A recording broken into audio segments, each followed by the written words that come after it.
ಮೇ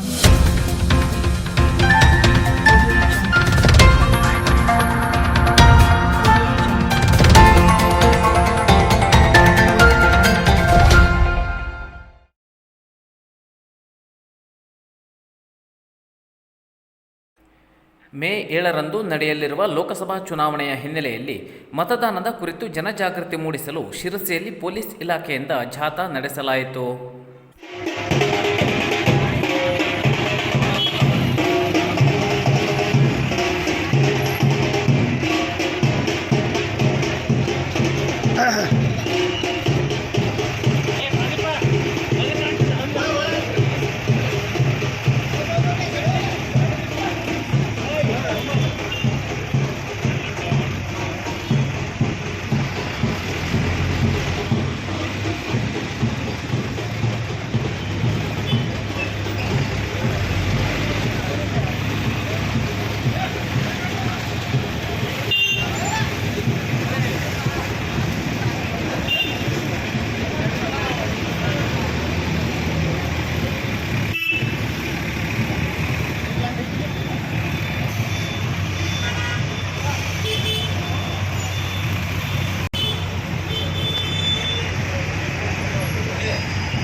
ಚುನಾವಣಾ ಪ್ರಚಾರಕ್ಕಾಗಿ ಆಗಮಿಸುತ್ತಿರುವ ಮುಖ್ಯಮಂತ್ರಿಗಳಿಗೆ ಬಿಜೆಪಿಯಿಂದ 10 ಪ್ರಶ್ನೆಗಳು.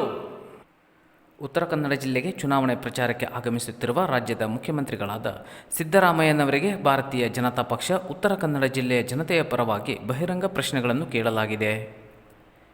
ನರೇಂದ್ರ ಮೋದಿಯವರ ಮೇಲೆ ಕೇಂದ್ರ ಸರ್ಕಾರದ ಮೇಲೆ ವಿನಾಕಾರಣ ಆರೋಪ ಮಾಡುವ ಮುಖ್ಯಮಂತ್ರಿಗಳು ಮತ್ತು ಕಾಂಗ್ರೆಸ್ ಉತ್ತರ ಕನ್ನಡ ಜಿಲ್ಲೆಗೆ ರಾಜ್ಯದಲ್ಲಿ ಕಾಂಗ್ರೆಸ್ ಸರ್ಕಾರ ಬಂದ ಮೇಲೆ ಏನು ಕೊಡುಗೆ ಕೊಟ್ಟಿದೆ ಎಂಬುದರ ಬಗ್ಗೆ ಜನರಿಗೆ ಉತ್ತರವನ್ನು ನೀಡಲಿ. ಉತ್ತರ ಕನ್ನಡದ ಜನತೆಯ ಅಭಿವೃದ್ಧಿಗೆ, ರಾಜ್ಯದ ಅಭಿವೃದ್ಧಿಗೆ ಕಾಂಗ್ರೆಸ್ ತಾನು ಮಾಡಿರುವ ಕೆಲಸಗಳ ಕುರಿತು ಉತ್ತರಿಸಲಿ. ಬರಗಾಲ ಮತ್ತು ನೀರಿನ ಸಮಸ್ಯೆಗೆ ಉತ್ತರ ಕನ್ನಡ ಜಿಲ್ಲೆಯ ಜನರಿಗೆ ಏನು ಪರಿಹಾರ ಕೊಟ್ಟಿದ್ದೀರಿ? ಬರಗಾಲದಿಂದ ಹಾನಿಗೊಳಗೊಂಡ ರೈತರಿಗೆ ಎಷ್ಟು ಬೆಳೆ ಪರಿಹಾರ ಕೊಟ್ಟಿದ್ದೀರಿ? ಈ ಹಿಂದೆ ರಾಜ್ಯ ಬಿಜೆಪಿ ಸರ್ಕಾರ ತನ್ನ ಬಜೆಟ್ನಲ್ಲಿ ಉತ್ತರ ಕನ್ನಡ ಜಿಲ್ಲೆಗೆ ಘೋಷಣೆ ಮಾಡಿದ್ದ ಮಲ್ಟಿ ಸ್ಪೆಷಾಲಿಟಿ ಆಸ್ಪತ್ರೆ ಮತ್ತು ಪರಿಸರ ವಿಶ್ವವಿದ್ಯಾಲಯ ಸ್ಥಾಪನೆಯನ್ನು ಏಕೆ ಕೈಬಿಟ್ಟಿದ್ದೀರಿ?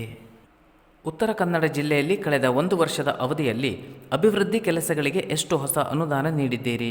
ಹಿಂದೂ ಅಮಾಯಕ ಕಾರ್ಯಕರ್ತರ ಮೇಲೆ ಅನಾವಶ್ಯಕವಾಗಿ ರಾಜಕೀಯ ಪ್ರೇರಿತವಾಗಿ ಪ್ರಕರಣಗಳನ್ನು ಏಕೆ ದಾಖಲಿಸುತ್ತಿದ್ದೀರಿ? ರೈತರಿಗೆ ನೀಡುತ್ತಿದ್ದ ಪ್ರೋತ್ಸಾಹಧನವನ್ನು ನಿಲ್ಲಿಸಿ ಹೈನುಗಾರಿಕೆ ಪ್ರೋತ್ಸಾಹಧನಕ್ಕೆ ಯಾಕೆ ಅನುದಾನ ನೀಡುತ್ತಿಲ್ಲ? ಜಿಲ್ಲೆಯ ಜ್ವಲಂತ ಸಮಸ್ಯೆಯಾದ ಅರಣ್ಯ ಅತಿಕ್ರಮಣದಾರರ ಹಿತರಕ್ಷಣೆಗಾಗಿ ಯಾವ ಕ್ರಮವನ್ನು ಕೈಗೊಂಡಿದ್ದೀರಿ? ಉತ್ತರ ಕನ್ನಡ ಜಿಲ್ಲೆಯ ಕರಾವಳಿಯಲ್ಲಿ ಮಳೆಗಾಲದಲ್ಲಿ ಉಂಟಾಗುತ್ತಿರುವ ನೆರೆಯ ಅನಾನುಕೂಲತೆಯನ್ನು ತಪ್ಪಿಸಲು ಪರಿಹಾರಕ್ಕೆ ಏನು ಕ್ರಮವನ್ನು ಕೈಗೊಂಡಿದ್ದೀರಿ? ಮೀನುಗಾರರ ಹಿತರಕ್ಷಣೆಗೆ ಮತ್ತು ಅನುಕೂಲಕ್ಕೆ ಯಾವ ರೀತಿಯ ಕ್ರಮ ಕೈಗೊಂಡಿದ್ದೀರಿ? ವಿದ್ಯುತ್, ನೀರು, ಬಸ್ ನೋಂದಣಿ, ವಾಹನ ತೆರಿಗೆ ಇನ್ನಿತರ ದರವನ್ನು ಹೆಚ್ಚಿಸಿ ಎಲ್ಲ ಬೆಲೆ ಏರಿಕೆ ಮಾಡಿ ನಿಮ್ಮ ಗ್ಯಾರಂಟಿಗಾಗಿ ಸಂಗ್ರಹಿಸುತ್ತಿರುವ ಹೆಚ್ಚಿನ ಹಣವನ್ನು ಏನು ಮಾಡಿದ್ದೀರಿ? ಕೇವಲ ಕಾಂಗ್ರೆಸ್ಸಿನ ಗ್ಯಾರಂಟಿಯಿಂದಲೇ ಜನರು ತಮ್ಮ ಜೀವನವನ್ನು ಮಾಡುತ್ತಿದ್ದಾರೆ ಎನ್ನುವ ರೀತಿಯಲ್ಲಿ ಬಿಂಬಿಸಿಕೊಳ್ಳುತ್ತಿರುವ ನಿಮ್ಮ ಆಡಳಿತದ ಅವಧಿಯಲ್ಲಿ ಮಹಿಳೆಯರ ರಕ್ಷಣೆಗೆ ಯಾವ ಗ್ಯಾರಂಟಿ ನೀಡಿದ್ದೀರಿ? ಉತ್ತರ ಕನ್ನಡ ಜಿಲ್ಲೆಯ ಜನ ನಿಮ್ಮಿಂದ ಈ ಪ್ರಶ್ನೆಗಳಿಗೆ ಉತ್ತರವನ್ನು ನಿರೀಕ್ಷಿಸುತ್ತಿದ್ದಾರೆ. ಜನತೆಯ ಪರವಾಗಿ ಈ ಪ್ರಶ್ನೆ ಕೇಳಲಾಗಿದೆ ಎಂದು ಬಿಜೆಪಿ ಜಿಲ್ಲಾ ವಕ್ತಾರ ಸದಾನಂದ ಭಟ್ ತಿಳಿಸಿದ್ದಾರೆ. ಭರ್ಜರಿ ಪ್ರಚಾರದೊಂದಿಗೆ ಮುನ್ನುಗ್ಗುತ್ತಿರುವ ಅಂಜಲಿ ನಿಂಬಾಳ್ಕರ್. ಕಾರವಾರ ಬ್ಲಾಕ್ ಕಾಂಗ್ರೆಸ್ ವತಿಯಿಂದ ಲೋಕಸಭಾ ಚುನಾವಣೆಯ ಪ್ರಯುಕ್ತ ಕದ್ರದಲ್ಲಿ ಬುಧವಾರ ಹಮ್ಮಿಕೊಳ್ಳಲಾಗಿದ್ದ ಬಹಿರಂಗ ಪ್ರಚಾರ ಕಾರ್ಯಕ್ರಮ ನೂರಾರು ಕಾರ್ಯಕರ್ತರ ಸಮ್ಮುಖದಲ್ಲಿ ನಡೆಯಿತು.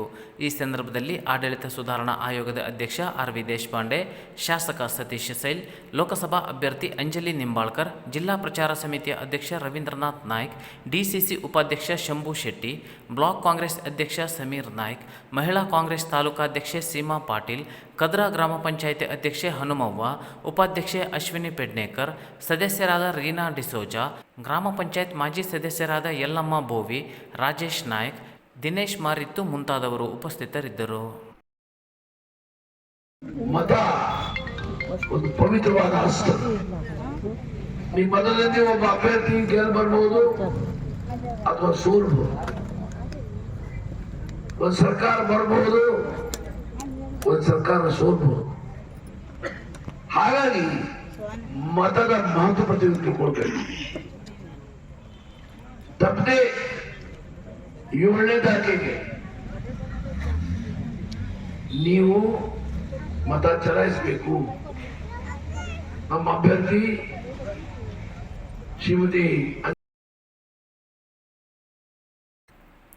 ಸುಕ್ರಿ ಬೊಮ್ಮಗೌಡರನ್ನು ಭೇಟಿಯಾಗಿ ಆಶೀರ್ವಾದ ಪಡೆದ ವಿಶ್ವೇಶ್ವರ ಹೆಗಡೆ ಕಾಗೇರಿ. ಬುಧವಾರದಂದು ಬಿಜೆಪಿ ಲೋಕಸಭಾ ಅಭ್ಯರ್ಥಿ ವಿಶ್ವೇಶ್ವರ ಹೆಗಡೆ ಕಾಗೇರಿ ಅವರು ಅಂಕೋಲಾದ ಜಾನಪದ ಕೋಗಿಲೆ ಪದ್ಮಶ್ರೀ ಪುರಸ್ಕೃತೆ ಶ್ರೀಮತಿ ಸುಕ್ರಿ ಬೊಮ್ಮಗೌಡರವರನ್ನು ಅವರ ಮನೆಯಲ್ಲಿ ಭೇಟಿಯಾಗಿ ಆರೋಗ್ಯ ವಿಚಾರಿಸಿ ಅವರನ್ನು ಸತ್ಕರಿಸಿ ಆಶೀರ್ವಾದ ಪಡೆದರು. ಸುಕ್ರಿಗೌಡರವರು ವಿಶ್ವೇಶ್ವರ ಹೆಗಡೆ ಕಾಗೇರಿಯವರನ್ನು ಗೌರವಿಸಿ ಆತ್ಮೀಯವಾಗಿ ಶುಭ ಹಾರೈಸಿದರು. ಈ ಸಂದರ್ಭದಲ್ಲಿ ಮಂಡಲ ಅಧ್ಯಕ್ಷ ಗೋಪಾಲಕೃಷ್ಣ ವೈದ್ಯ, ಪ್ರಭಾರಿ ಸುಬ್ರಾಯ ದೇವಾಡಿಗ, ಭಾಸ್ಕರ್ ನಾರ್ವೇಕರ್ ಮುಂತಾದ ಪ್ರಮುಖರು ಉಪಸ್ಥಿತರಿದ್ದರು.